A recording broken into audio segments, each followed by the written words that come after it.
Hi guys, welcome back in this new episode of Detailing Guru, and it's a highly requested topic. How many times can you polish your car?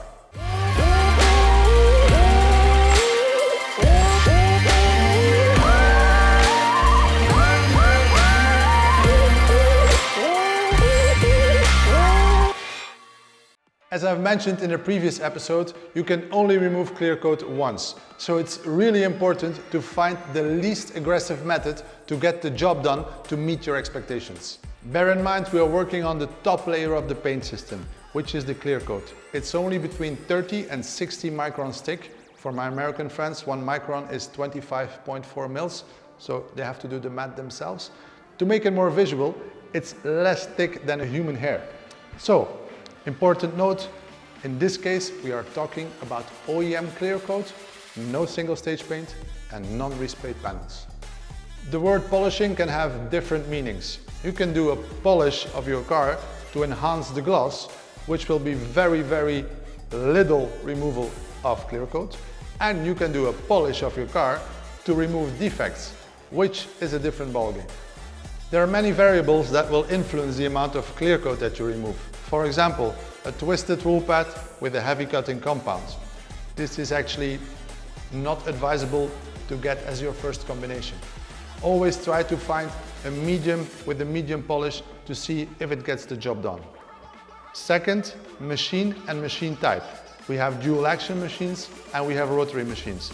On top of that, they come with different types of backing plates. This also will get clear coat faster removed or less fast removed.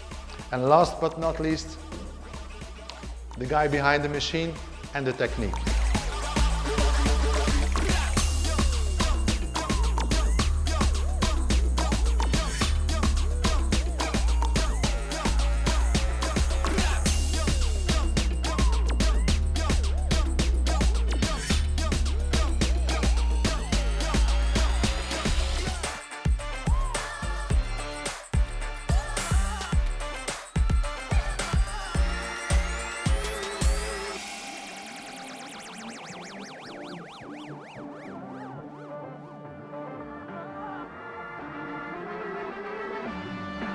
So with a different machine and a different pad and a different polish and proper technique, I did 7 times the same area without damaging the clear coat or without being overly aggressive.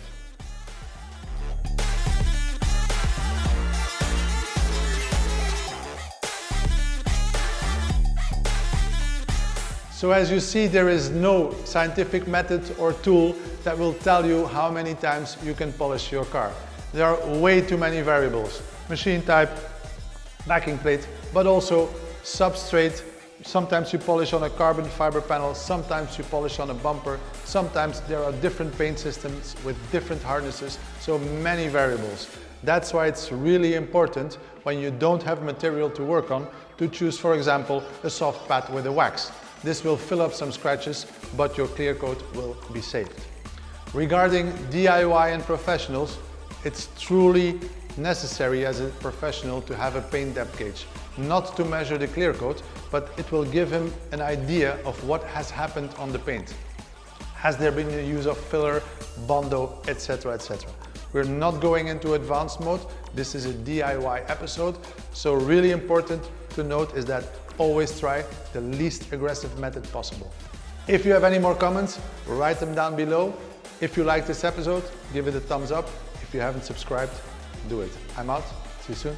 Ciao.